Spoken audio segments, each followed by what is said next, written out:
Kibbutz Alumim, which was really a life-changing event for me. It's one of two religious kibbutzim that are on the Gaza border. The other one being Sod. And I was there for a year. It was truly life. And anyways, I reached out to the kibbutz if I could help, and they prayed and been in contact. And I really wanted to just, not that as much as I can do from 6,000 miles away, but I felt that whatever I can do, I can do. Just so you know, Sarah, I think as you all here, I've been watching videos, and it's kind of addicting. And I watched the videos of the kibbutz, and you can tell Sarah Kurtzman, who also produced an eyewitness testimony, that the Jews of America have been dominating Canada. Whether they be Reform Jews, the Jews of America are universally in support of what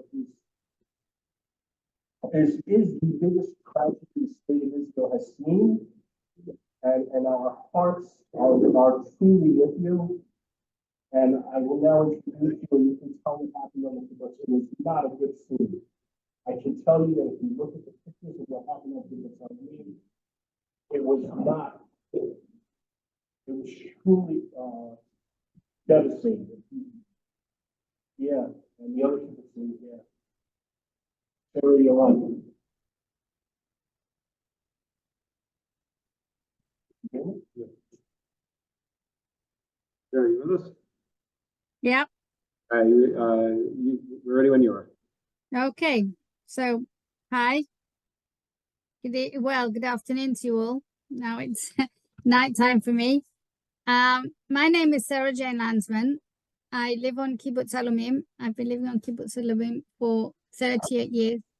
I came on Aliyah with my husband and my 4-month-old son from England. Both my husband and myself had been on a year program on different kibbutzim, and we decided that we wanted to come on Aliyah and to live on a religious kibbutz. Alumim is a socialistic kibbutz. We still all give our income from when we work into the kibbutz. And in return, we get a budget, we get a house, we get a car, we get education, we get health. That's the present state of affairs on Alumim. And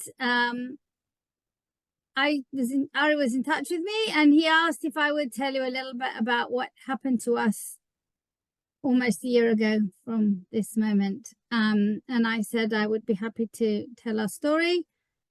I'll talk for about half an hour because I think that's how long the Zoom we'll have on the Zoom, or maybe even a little bit less if you have any questions. To try and give you a feeling of what we went through, what we've gone through over the past year, and what we're still going through as we try to rebuild our community. It's a short time to tell our story. I've told it many, many times over the last year. There's always something else that comes up. There's always a different emphasis, different interaction that happens. So part of this is for me. It's not just for you. There's an element of my sharing my story with you, especially tonight, is meaningful for me as much as it's meaningful for you. So I thank you for giving me the opportunity to share my story, and for me also to carry on my healing process. So let me begin by unblurring my screen.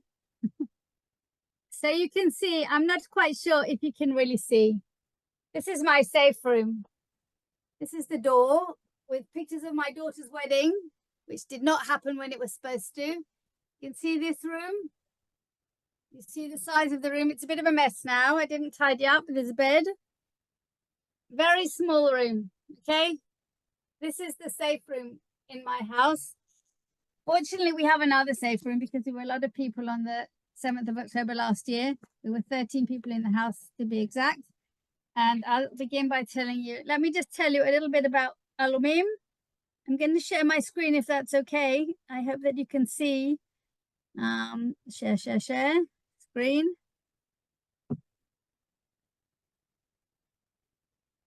My screen. Oopsie.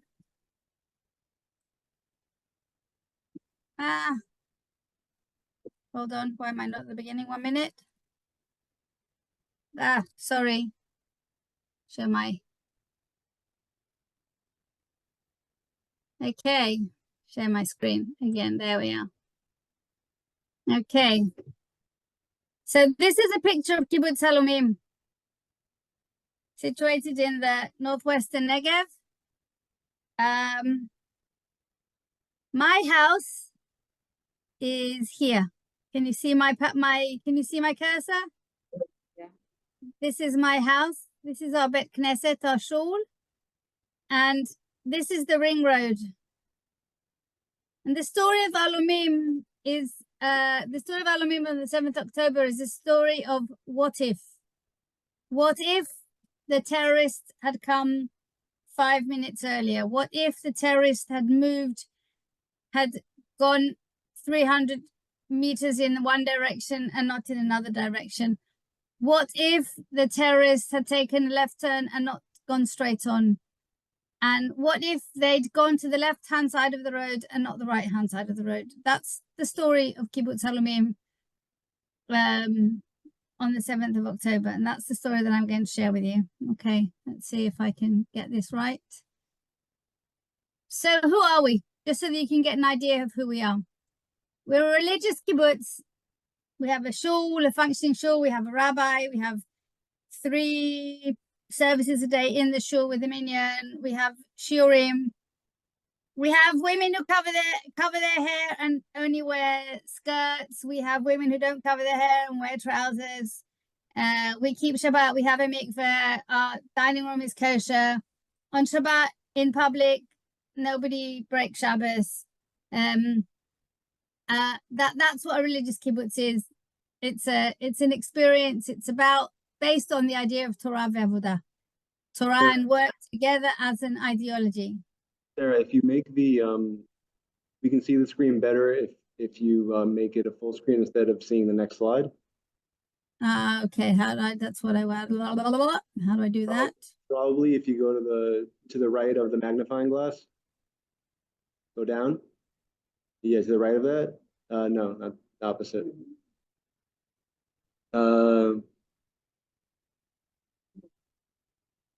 Yeah, go to the left more slide. The 3 dots. Hide presenter view. That should do it.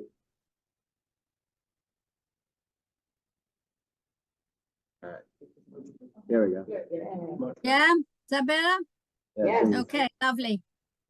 We were set up in 1966. The oldest people living on the kibbutz are in their late 70s. We have one member who's an American guy who's 84.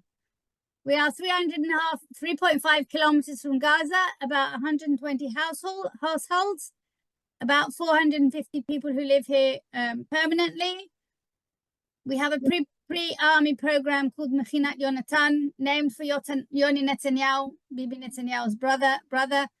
The uniqueness of our program is that it's the only co-ed mixed boys and girls, fully religious pre-army preparatory program that there is in Israel. And we are an agricultural kibbutz. Our income comes mainly from a dairy, poultry farming, citrus, avocado, etc. We're farmers. What's a kibbutz? A kibbutz is a business. On the one hand, it's a farm, it's a working farm, and on the other hand, it's a community. The farm is there, the business is there in order to serve the community. If the business doesn't work, then the community doesn't have any income. And the fact that there are 120 families here, we rely on the income that comes from our businesses as a farm, and also from people who work outside. For example, I work outside. I'm a technical writer. I work in a high-tech company. My salary goes straight into the kibbutz bank account. That's who we are. This is where we are situated. I hope you can see. This is Gaza. This is Alumim. We're quite a small kibbutz, 3.5 kilometers from the border. Ari mentioned Kibbutz Saad, the other religious kibbutz in Otef Aza, in the Gaza envelope, and other names that you all recognize. Unfortunately, you maybe didn't know them before, but you do now. Kfar Aza, Nachal Oz, Be'eri, the Nova Festival. All of these are on the western side of a road which is called the 232. Route 232 is the road that divides the western side of the settlement of the Negev, of the Gaza envelope. On the right hand side here is already a little bit further away from Gaza. All of the communities to the west of the 232 were damaged, were infiltrated and had serious damage in them. This is Alumim from above, and just so you can see, if I can get rid of this, these are the important points, and I'm going to show. This is the main gate. This is the 232, the road, the main gate, the back gate of the kibbutz. There's another one at the back here, which how can I show you? Can't see this. How can I hide this? David? This is the avocado gate at the back of the kibbutz here, okay? Yeah, we see the map.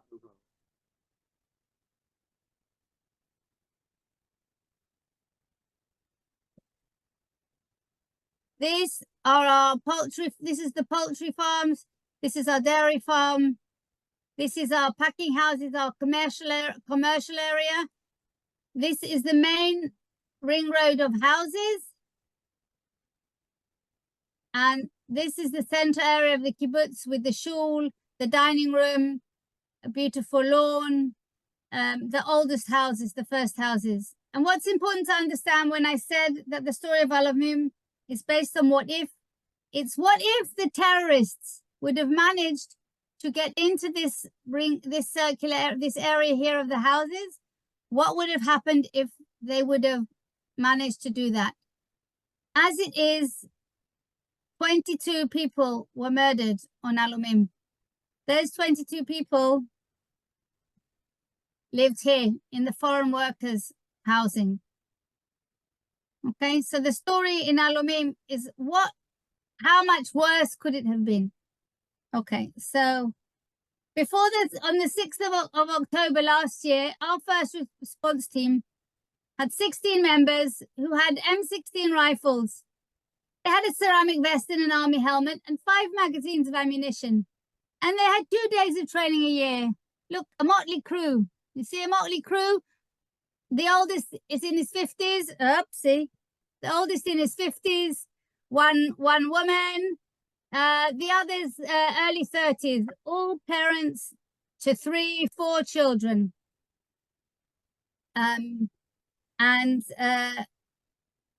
This is how it began. The time is 6:35 in the morning. We have a Tzeva Adom, and the first rocket explodes inside Alumim. Okay, that's the beginning of our story, 6:35 in the morning. And now I'm just going to show you a little film to give you an idea. Okay. I hope you'll be able to hear the sound okay.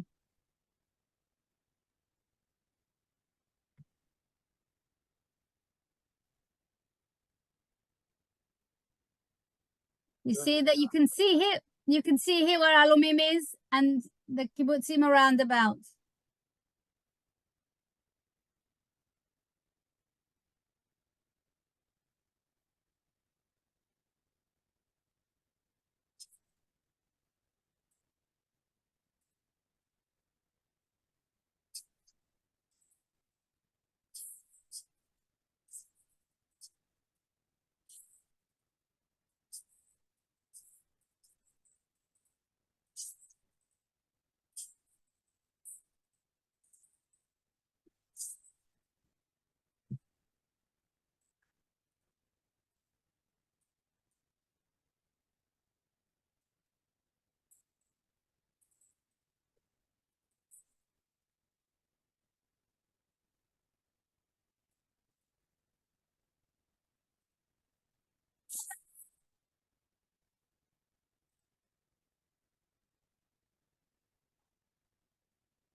This is our shul.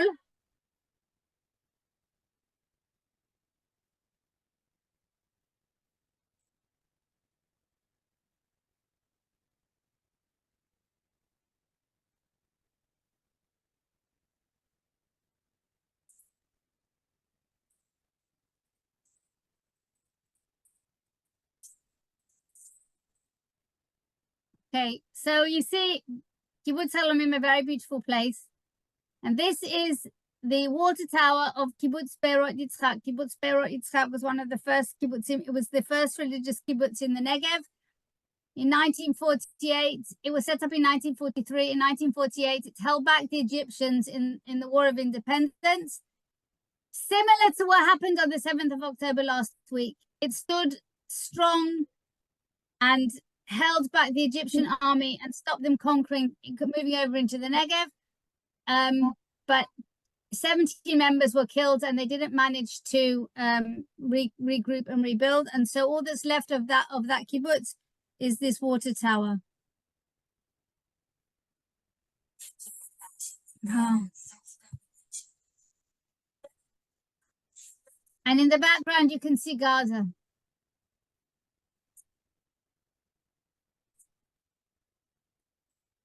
This is Gaza in the background.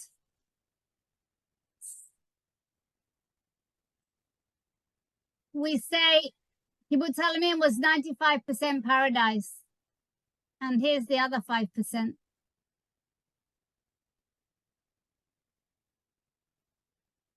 6 o'clock on Simchas Torah last year, Alumim, we were all asleep. People who go for their run on the Shabbat morning, Yom Tov morning, were going for their run. People who are going for their walk were going for their walk. If you look at the clock, it's 6:31. Watch what they do. They look up at the sky. They're hearing the first rockets. And they're very nonchalantly walking into the bomb shelter because we've been doing this for more than 20 years. We go into the bomb shelter and we come out again. And this time it was different. I was at home. There were 13 of us in my house. My daughter was supposed to get married on Kibbutz Alumim on the 12th of October last year. My 89-year-old mother was visiting from England. My 6 children, my 3 grandchildren, and my granddog were visiting for Chag, for Yom Tov. We'd had a wonderful Simchas Torah evening. The kids had gone to dance in the shul. Everything was really happy. The soup was still on the platter. The table was a big mess, waiting to have another meal after shul. And all of a sudden, there was the color red alert, and lots and lots of rockets exploding all around us.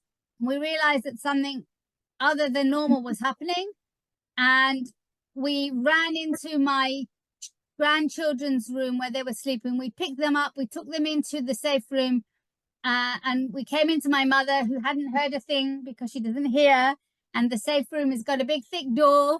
We all came in here, we had to explain to her what was going on, and she had to understand. She didn't have her hearing aids. She had to get a grip on everything and understand that this was different from anything else that we'd ever had before. And 6:32 in the morning, 6:35, that rocket that you saw before this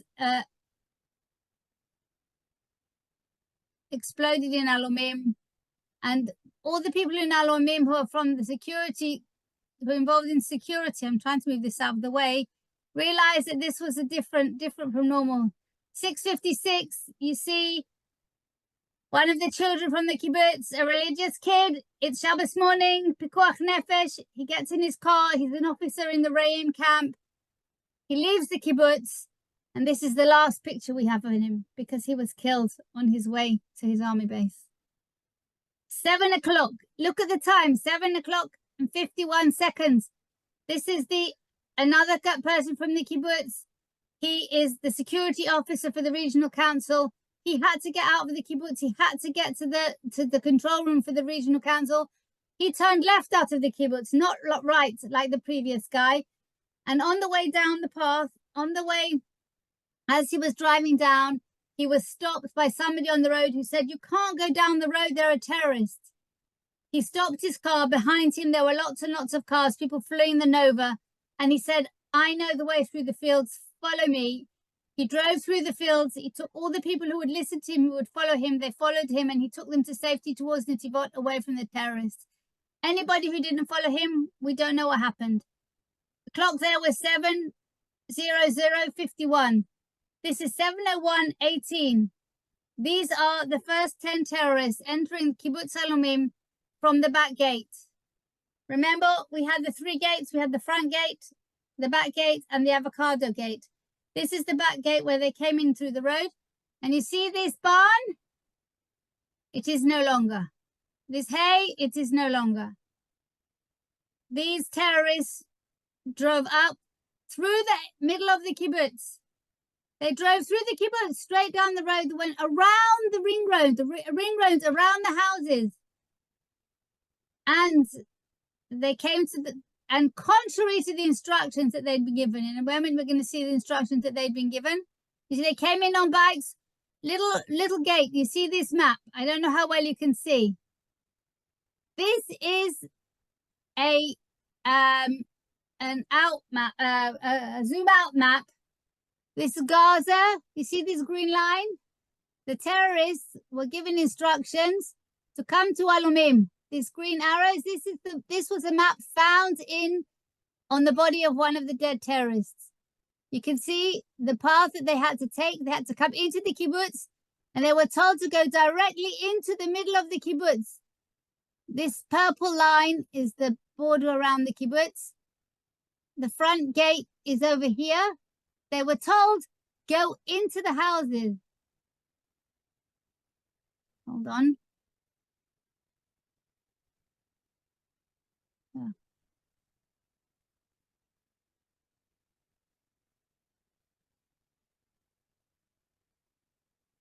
From close up, you can see again. This is where they came into the kibbutz. This is the back gate. This is the front gate. They were told to go by this green line. From here, this path to go directly into the houses. Remember the ring road? The ring road where the houses are.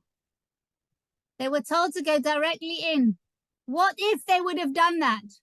What if they would have done as was their instructions? What they did instead was they drove on this road here, and they drove along here to the gate of the kibbutz. The gate of the kibbutz. And at the gate of the kibbutz, they saw survivors who had run away from the Nova Festival. And you can see that they saw them, all they were interested in was killing. This guy has an RPG. He's got a rocket-propelled grenade. He's going off. They just start shooting, throwing grenades, and attacking the innocent young people who are fleeing from the other terrorists who further down the road at the Nova Festival had attacked them and were trying to get to safety. You can see that on the left-hand side here, they're fighting. You can see they're going to carry on shooting. As they were shooting, 5 soldiers from the Golani unit, which has a camp just behind the kibbutz, came and they fought with them, and they managed to kill and injure one of the terrorists. And as a result of this, these terrorists there were 10 terrorists that had come into the kibbutz on their motorbikes. Let's see the time clock here. It's 7:18 in the morning. And these terrorists have got the kibbutz. They're in charge of the kibbutz. Nobody's out and about. They're just doing what they want. But one of them was killed and one of them was injured. And the one that was injured is apparently one of their commanders. And what they did was they took this commander, they put him back on the motorbikes, and they drove out of the kibbutz, all 10 of them. Why? Who knows? Why not just 3 of them go? 4 of them go? They had conquered Kibbutz Alumim. They were the only people out and about with guns. They had the front gate. They were in control of the entrance to the kibbutz. By some fate, miracle, who knows? They all get back on their bikes and they leave the kibbutz. And then and you're going to see in 1 minute's time, you're going to see on the footage here, you're going to see our first responders who have been at home, heard gunfire outside their windows, wondering what's going on. They can hear all the shooting, and they've taken control, and they're deciding, okay, we're going to leave the house. We don't have our guns at home. Our guns are in the armory. We need to get to the armory. In some of the other kibbutzim, the terrorists ambushed. You see, they're still throwing grenades even as they're leaving. In some of the other kibbutzim, they ambushed the first responders when they got to the armory to take their weapons. Fortunately for us, in Alumim, this wasn't the case. They didn't do as they were told. The terrorists, instead of going straight into the kibbutz as they were told to, they went to the front gate. You see 720. These men who are getting their guns, they have no guns at home, are 30 meters from the road or 50 meters from the road where the terrorists have been driving up and down on their mopeds, on their motorbikes.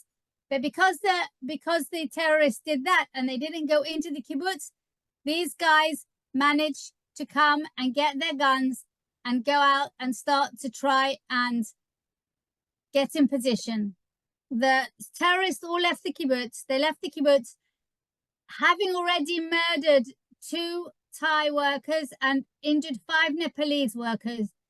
And our first responders, among them medics, went to go try and check on the situation with the foreign workers and try and help them out, give them medical aid. And the rest of the team went around the kibbutz, checking if there were terrorists in the kibbutz. Between 7:20 and 9 o'clock, there were no additional terrorists in the kibbutz. There were no terrorists in the kibbutz, but nobody knew. They didn't know. Only at 8:30 did they actually get their walkie-talkies. Until then, they were using their telephones. They were just trying to get in control and understand what was happening. At 9 o'clock in the morning, 2 of the guys, there were 2 of our soldiers of our response team were by the foreign workers, giving them medical aid. You see a father and son leaving the house 7:23 in the morning with their pistols. They have no idea if there are terrorists. They're just running to go and get their proper guns. This is just people coming out of their house.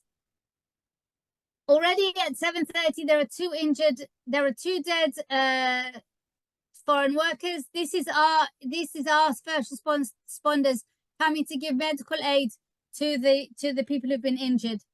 They stayed there for an hour or so. At 9 o'clock, one of these men sees an explosion at the side, by the side of the kibbutz, by the outside wall, just near his house. Okay, so just so that you can get an idea.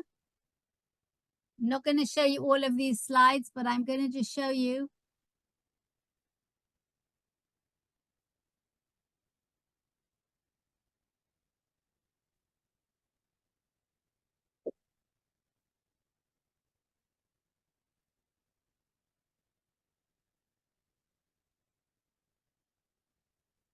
Okay, you can see here, no terrorists. 8:30 in the morning, there are no terrorists. Green it signifies the kibbutz patrol, the kibbutz response team. Nobody's in. There are none here. They're just going around checking that everything's okay. 8:45, there were terrorists identified here on this road here, and a party unit of the Yassam joining the defense of the road to stop these terrorists coming in through the main gate. Here you have these police, specially trained police unit who come here and they fight with the terrorists here. And there's all the time a battle going along on this road. We have 2 members of our team defending here. And at 9:20, the terrorists breach here. They breach the fence here, and they make their way towards these houses. This guy, his name is Amichai. He sees that the terrorists are are have got through the fence, and this is his house. His family is hiding in the safe room. His wife and 3 little children are hiding in the safe room in this house. He understands that if he doesn't do something, the terrorists are going to reach his house. It's all about, do they get through this road or don't they get through this road? And he fires on the terrorists to distract them and to draw the fire away from the houses. He's injured, but he manages to report on the walkie-talkies that the terrorists have come, and he runs towards his house to return fire. He gets injured here. And at the same time, these are the rest of the members of the defense team start to come and get into position in order to be able to fight the terrorists who are coming around from the left and from the right. They're trained. They know what they're doing. They have a plan. They're trying to defeat us. This is a proper battle. And all the time, our defense unit keep trying to fight them off. And in the meantime, Amichai, who was injured, he was taken to, this is the nurse's house. Each of these people are houses. There are children in each one of these houses. There are families with children. Mostly their husbands are out fighting. The wives are alone in their safe rooms, locked in their safe rooms, being as quiet as they can in order to make sure that the terrorists don't come to them. And they take some of the defense team, take Amichai to be treated by the nurse, she's a midwife. What does she know about emergency medicine? She knows how to help people have babies. But she gets instructions from our doctor and she stabilizes Amichai. In the meantime, another guy, Eyal, 2 others of our defense team are wounded, Eyal and Iran.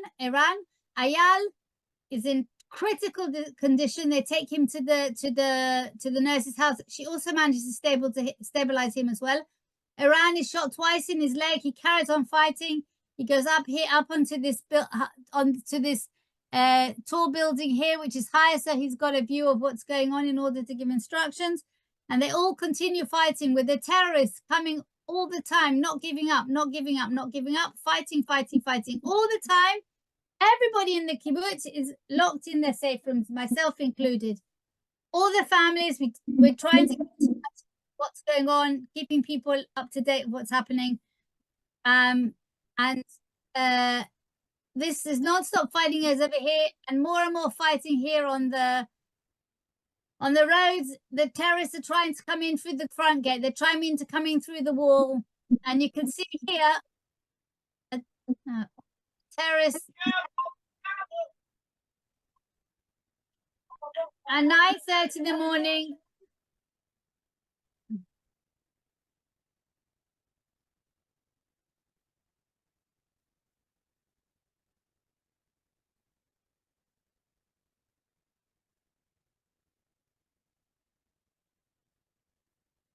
this is the gate of Alumim. They're coming towards the gate of Alumim.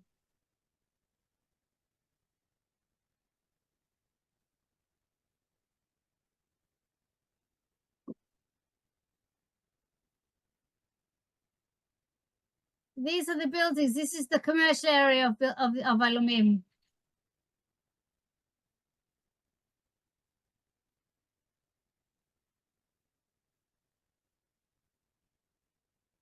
So these are the terrorists that are coming up here to try and get into Alumim, and they continue fighting.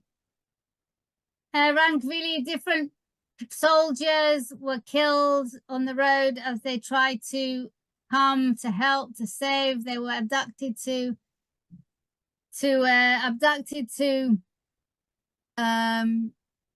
Gaza. Their bodies were taken to Gaza, and hold on. Sure. And the fighting continued. Sarah, we have like 3 minutes left on the Zoom itself. Can we close and rejoin? Yeah. Okay. Great.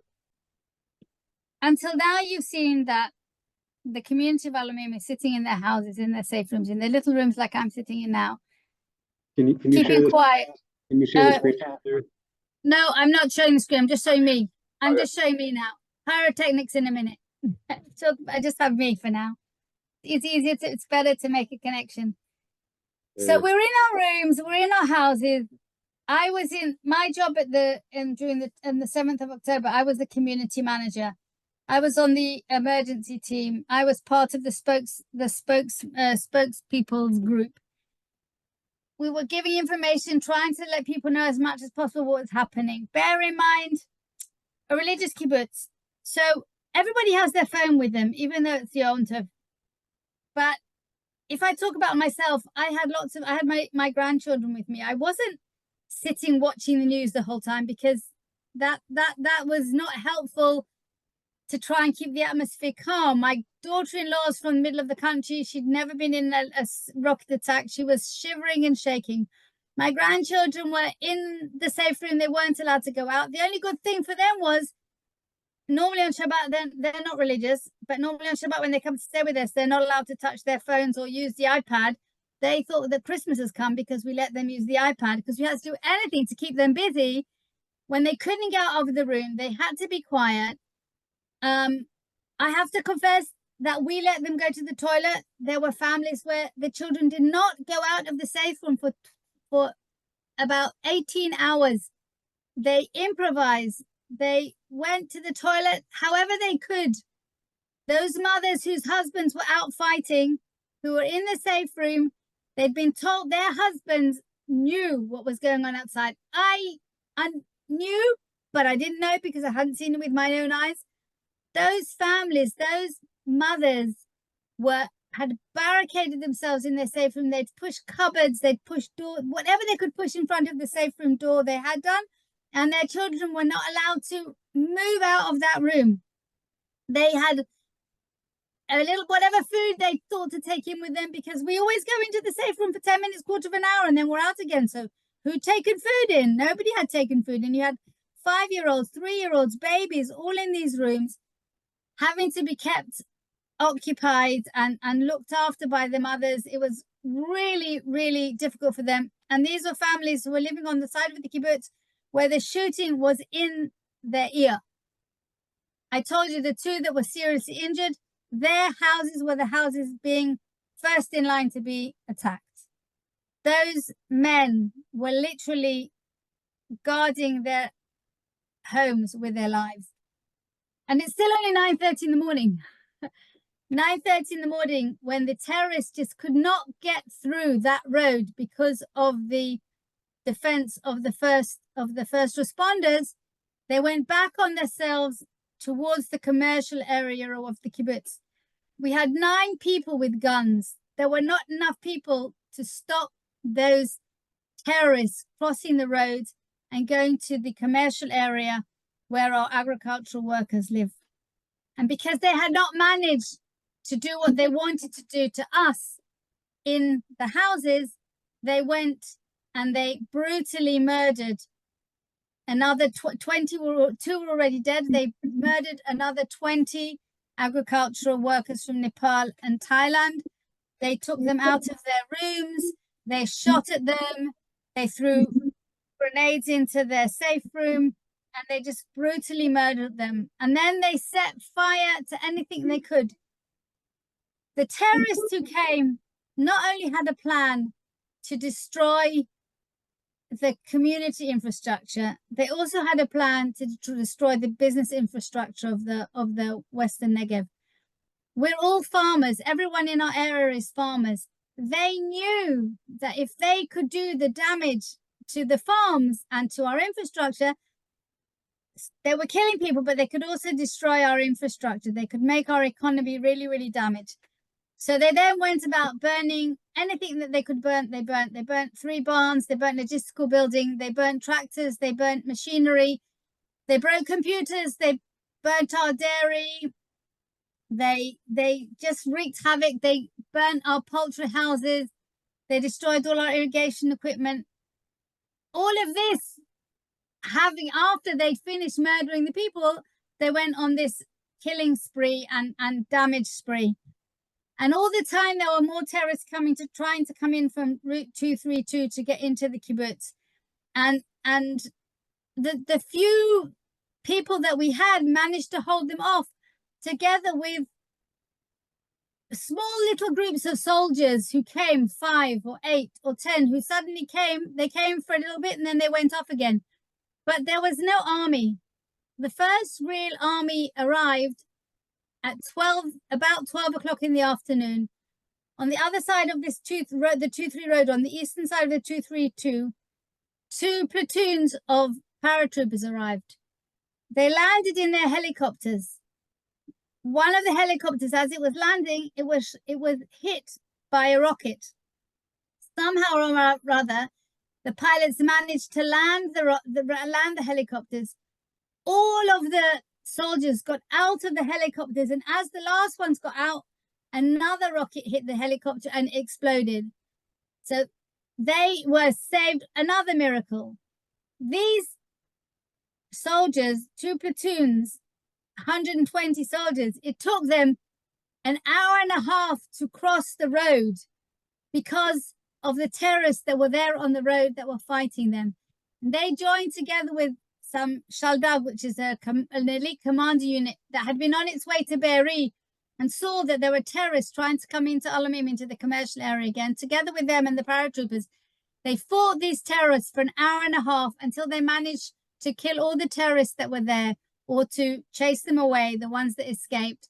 And only then, an hour and a half after they'd managed to escape from this exploding helicopter, did they come into the kibbutz at 1:30. And at that point, as they were coming in, shortly before that, 2 more terrorists had come in through the back gate. They'd been detected in the control room.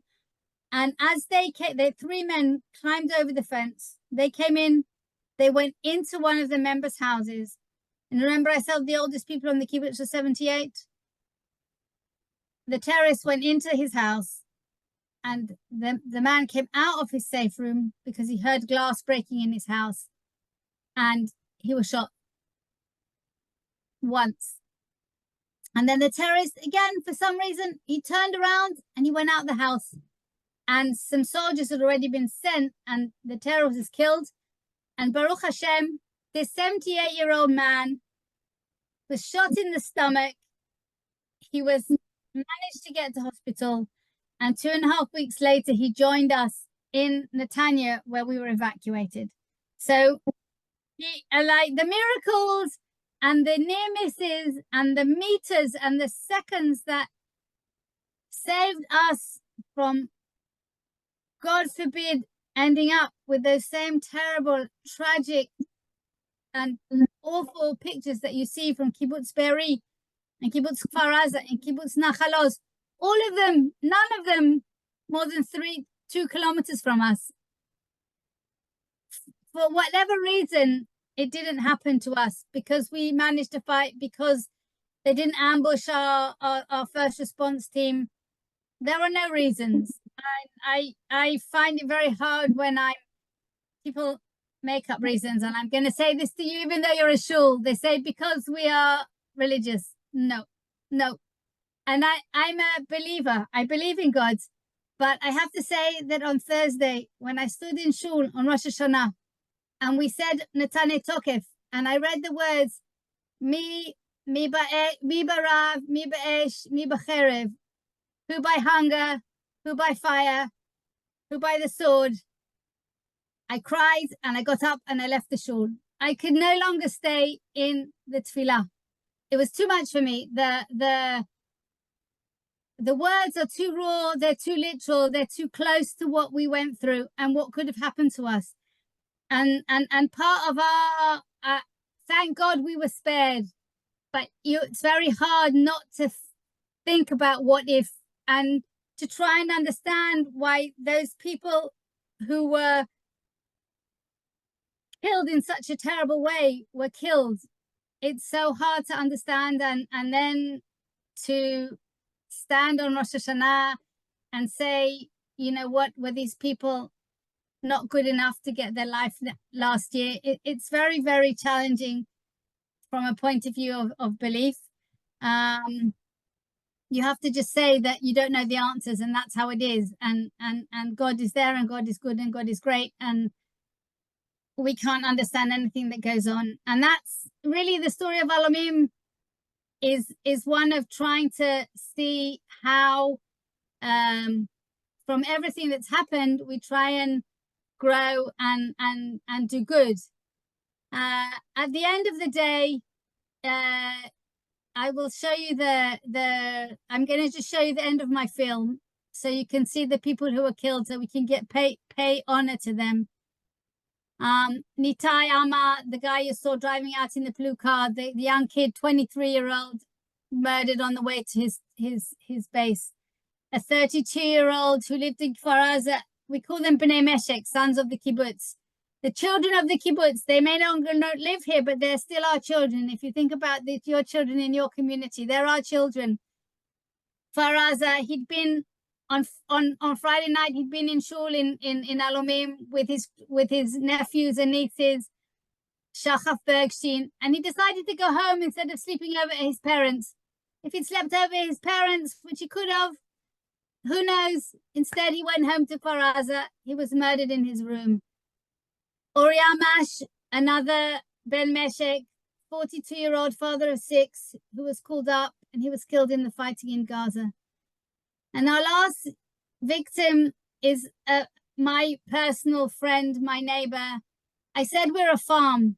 On our farm, on the 8th of October, everything was broken. Everything had come to a standstill.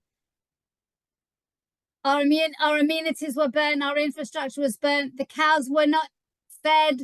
The cows were not milked from Shabbos morning until Wednesday morning. The whole of the dairy was destroyed. And Kibbutz Alumim is a farm. The farmers are the other heroes of this war. You have the soldiers, you have the first responders, but the farmers, we were all evacuated to Netanya, to a safe place. We stayed in 2 hotels. The farmers stayed. They stayed. The people did not leave. Maybe they left for a day.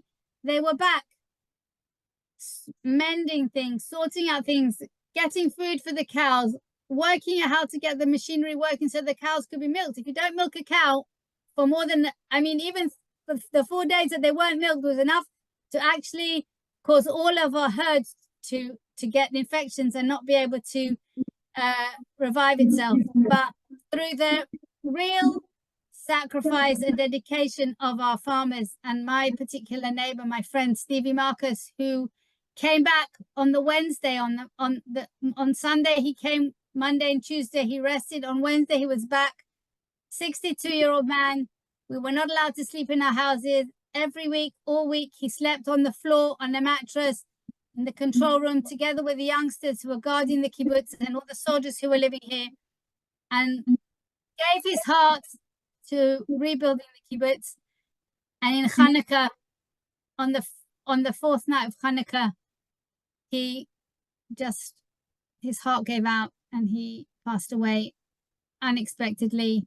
And he's been also recognized as the victim of the terror attacks. And Alumim has spent the last year working out how it moves forward. What can it do? How does it move forward? And we were in Netanya, we were in 2 hotels. We set up a school, we set up kindergartens. Because we're a community that's so closely connected, we had the infrastructure, we had committees, we had all the managerial advantages of being able to get ourselves up and running quite quickly, as opposed to individuals, because of the close connection between us. We had 2 shuls because, Jews can't have 1 shul. So we had one in one hotel and one in the other hotel. So each one had a shul. We had activities for the old people and activities for the youngsters. We kept the kibbutz running on a social level all the time that we were evacuating Netanya. And slowly over the months, more and more people came back to Alumim. Originally the older people, but since the summer, July, the whole community has come back to Alumim, apart from 18 families who just do not feel able to come back.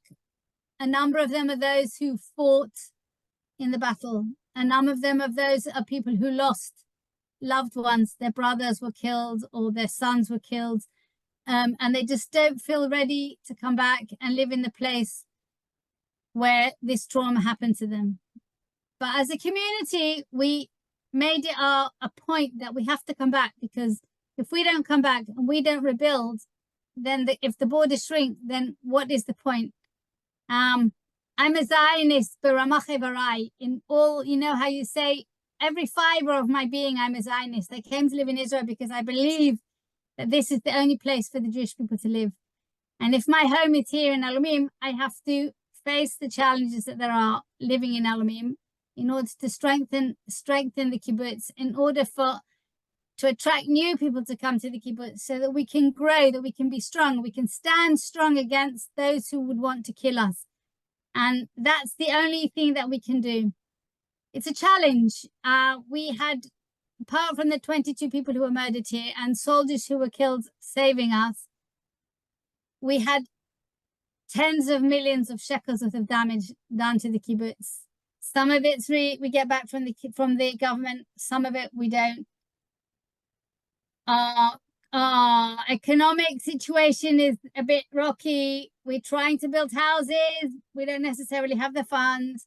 We really are trying hard to build.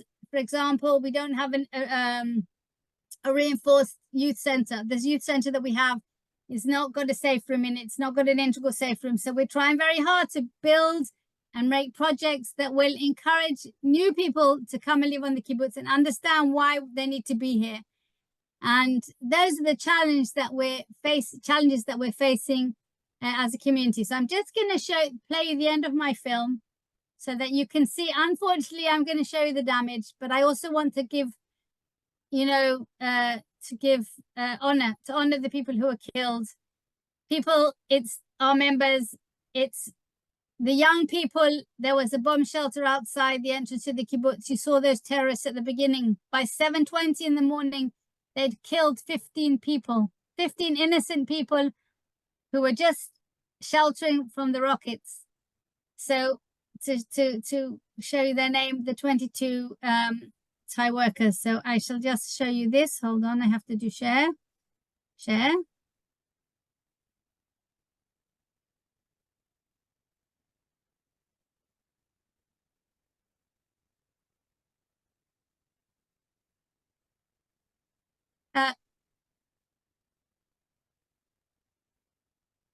This is what we saw before, early in the morning, 7:30, when they were coming to help the Amichai, who later was injured,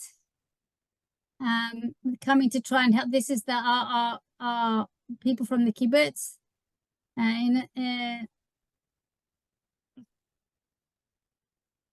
Okay, here you can see different soldiers coming to help us out. I shall jump a bit. Okay. Finally, the time is, look at the time, 12:20. These were Yahalom. This was not the paratroopers. This was another group of 12 soldiers who came just to help out.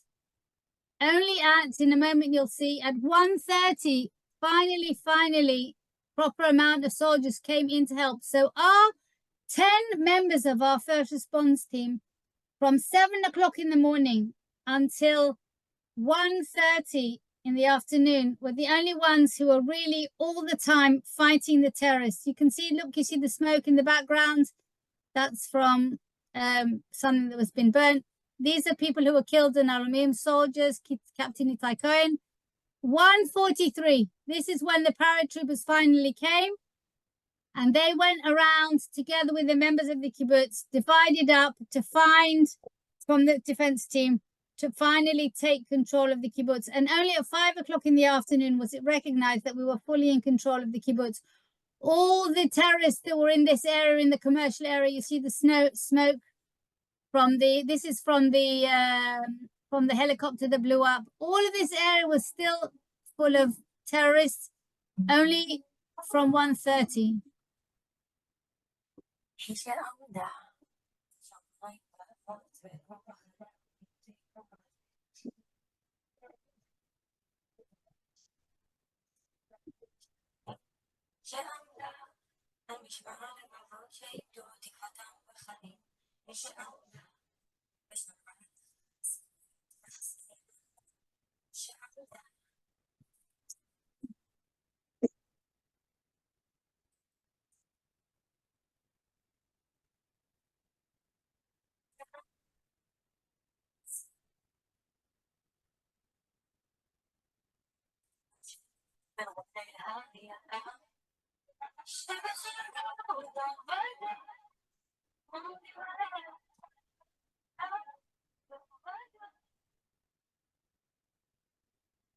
So, of the 10 of the 10 of the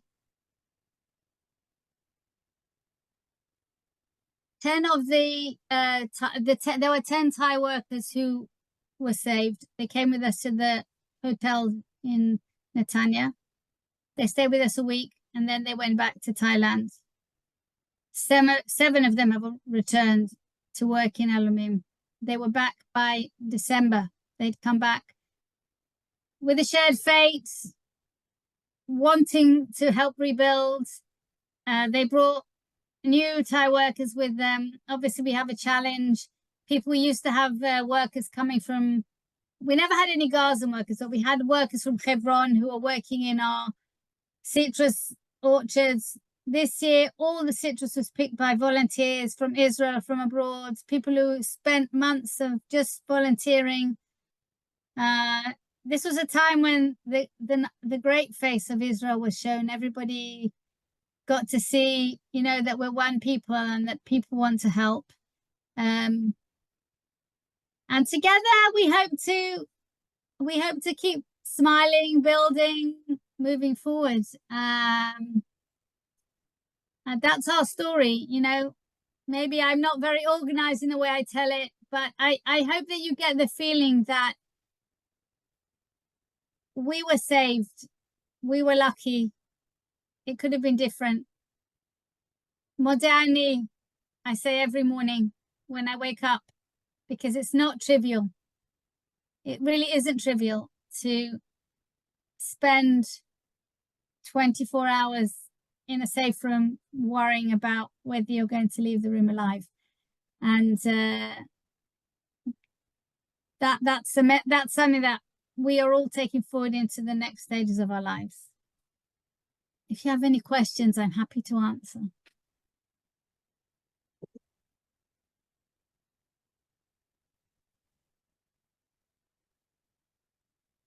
Thank you. I can't hear, but thank you. Yeah. Thank you so much for sharing yourself with us today. This was the most moving presentation I've heard in the last year. My question may be out of turn, but can you hear me? Yeah. From what I've read, just as a civilian in the States, I understand that many of the much of the information, you know, that the terrorists had were gleaned from their fellow Gazans who were workers in the in the areas that were attacked. They knew how many people would be in this home and, you know, stuff like that. Your kibbutz did not have Gazan workers. Do you think that may have been a factor that the people, you know, the intelligence of the enemy was deficient, perhaps because of that? So, no, they, apart from the maps that you saw, they had more papers where they had the name of the guy who was in charge of security, where his house was. They had all of that information. The fact that we didn't directly employ Gazans doesn't mean that if we had a subcontractor, they didn't have Gazans. And apart from which, you know, Google is pretty invasive. And you can probably find a lot about me just by writing my name and into Google. And the one thing that we saw is that I don't do politics, but they knew what they were doing. They had a plan. They spent a lot of time preparing. I don't know what means they had of finding out the information, but they found the information. And I can only say the fact, for me, really, the thing that I'm thinking is the fact that they drove into the kibbutz on their motorbikes And instead of turning left into the houses at 7 o'clock, where our first responders were still, if I show you our WhatsApps, I have pictures of the WhatsApps, at 10 to 7, the team that I sit on, we were talking about, well, what should we do about Shul? Okay, because whenever there are alerts, that security team has to give instructions to the kibbutz. So, the conversation was, okay, well, maybe we'll have it in the base of Medrash without children. Okay, we won't use the big Shul because it's all glass windows. We'll use the base of Medrash. It's got a proper big safe room. No children, and we'll have Shul 10 to 7. 10 to 7. People are already being murdered in Nova, but we didn't know that. And one of the, so if they'd have gone at 7 o'clock when people were just asking, what's that shooting? What's that shooting? And they'd have gone in and they'd have gone to where the armory was, and they'd have waited there and they'd have ambushed our first responders. Our story would have been like Be'eri and Kfar Aza. But they didn't. They knew that people were fleeing from the Nova. They knew to go down the inner road to get to the main gate. At the main gate, there are houses 200 yards. There are houses where people live 200 yards from where they got to the main gate. But instead of carrying on to the houses, they could see these youngsters just fleeing. They were like easy prey, and that was what they went for. So it's always that feeling when I go to where the building where the Thai building, the Thai's home was destroyed completely. We've left one wall as a memory. When I go there, it's a feeling of holy ground, and for people who gave their life for me, and that we need to honor them. And in fact, tomorrow, the ceremony that we're having on Alumim is going to be by their house, in parallel with a similar ceremony that's happening in Thailand with the families of the people who were killed. Our rabbi on Yom HaZikaron, on Remembrance Day, he composed a special yiska for the Thai workers, for the foreign workers who were killed, which he translated into Thai for them. Because that we have to honor their memory, because, they went there to kill them because they didn't get to us. If they wouldn't have had them to get to, maybe they'd have tried even harder to get to us. What can I say? That there's no really any rhyme or reason. And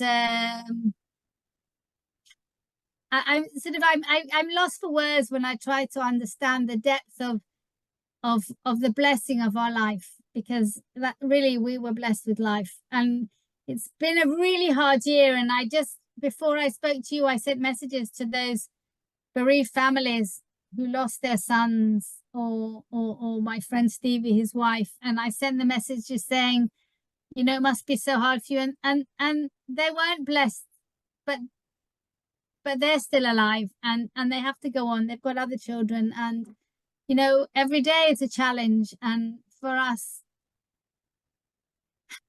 we can't explain it. Are any of the Thai workers or their bodies among the passages? Were they taken to Gaza, or? Right. Two were taken to Gaza. One was released, and the other one is called Bipin Joshi, and he's not come back yet, and we don't know if he's alive. One came back. He went back to Thailand. He went to a monastery to heal. And one of them, a Nepalese student, and these Nepalese students had been in Israel for 3 weeks. And they stood opposite the terrorists showing their passports, but they didn't care. They were just there to do the worst. So yeah, I don't know. Does anybody have any other questions? Not really.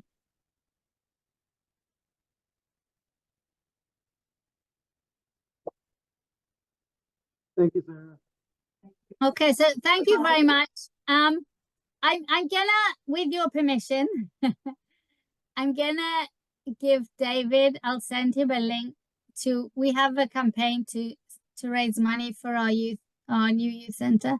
I'll give him the link, which I'll ask him to send out to you. If any of you feel that you want to support us in our endeavors, it doesn't matter whatever amount, however, that will be something that will be a support for us, a feeling of that connection that there is the one thing that we've known over this whole period is the connection with people who were not connected to their Judaism, who were not connected to the people of Israel, who've found that this war has really, I mean, I have my own cousin. I have a cousin in England who'd not been in Israel for 40 years. He's already been twice in the last year, and he's coming again to volunteer in the army for a couple of weeks.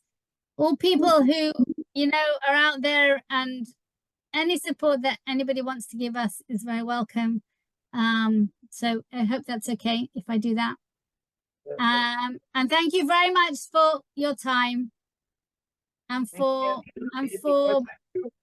Bemet identifying with us and remembering us on this very, very, very difficult day. And I just pray that this next year will bring us serenity and health, and it'll be a year of good, and that everybody who isn't home, hostages, soldiers, evacuees from the north and from the south, should get home to their homes as soon as possible in as best way as they can. Thank you, Sarah. Lana tova to all of you.